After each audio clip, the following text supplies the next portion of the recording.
સુરતથી મહત્વના સમાચાર સામે મળી રહ્યા છે, જે સુરત ગ્રામ્ય જિલ્લાના ઉમરપાડા તાલુકામાં સગીરા પર સામૂહિક દુષ્કર્મની ચોંકાવનારી ઘટના સામે આવી છે। આ માહિતી મુજબ મોડી રાત્રે લગ્ન પ્રસંગ બાદ ઘરે જઈ રહેલી સગીરાનો આરોપીઓએ પીછો કરી અવાવરૂ જગ્યાએ લઈ જઈ વારાફરતી દુષ્કર્મ આચરવામાં આવ્યું હતું। જે આ ઘટનાની જાણ થતાં સુરત ગ્રામ્ય પોલીસે તાત્કાલિક કાર્યવાહી હાથ ધરવામાં આવી હતી। ટેકનિકલ અને વૈજ્ઞાનિક પુરાવાના આધારે એક સગીર સહિત 4 આરોપીઓને ઝડપી પાડવામાં આવ્યા છે।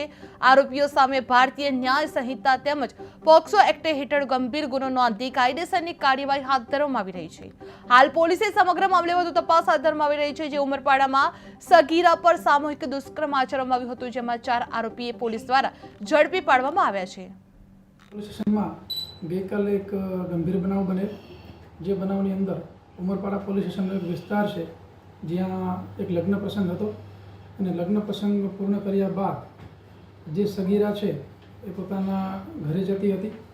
એ દરમિયાન આ જે આરોપીઓ છે એને એનો પીછો કરી અને એક અવાવરૂ જગ્યા છે ત્યાં એને પકડી અને સામૂહિક રીતે દુષ્કૃત્ય કરેલું।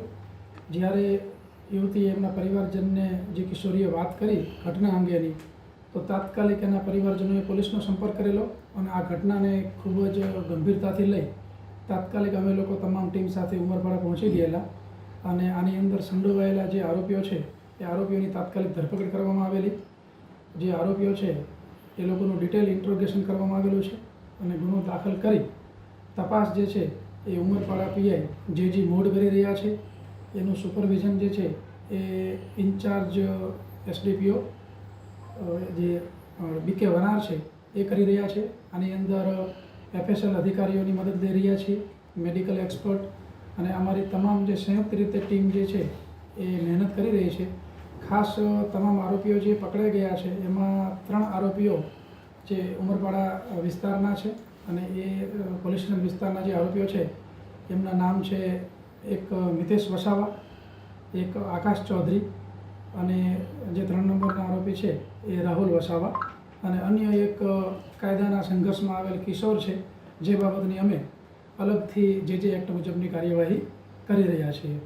ખાસ બનાવ સ્થળના પંચનામા, એના મેડિકલ પુરાવા અને સંપૂર્ણ તપાસ વૈજ્ઞાનિક ઢબે થાય અને કોઈ પણ પુરાવો છૂટી ન જાય અને જે આરોપીઓ છે એમને સખતમાં સખત સજા થાય એ પ્રકારની કાર્યવાહી કરી રહ્યા છીએ।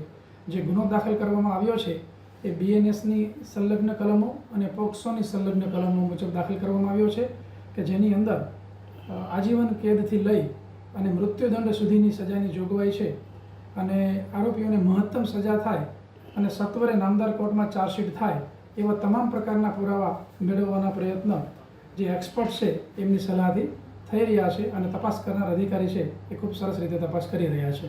સાહેબ, આજે 4 આરોપી છે અને જે ભોગ બનનાર જે છે એ લોકો એકબીજાને પહેલેથી ઓળખતા હતા? એકબીજાના જે વિસ્તારના જ છે, એટલા માટે જે સગીરા છે ફરિયાદી એ તમામ આરોપીને ઓળખે છે અને તમામ આરોપીઓના નામજોગ ફરિયાદ છે। જે પૈકીના જે 3 છે એ પુખ્ત વયના છે।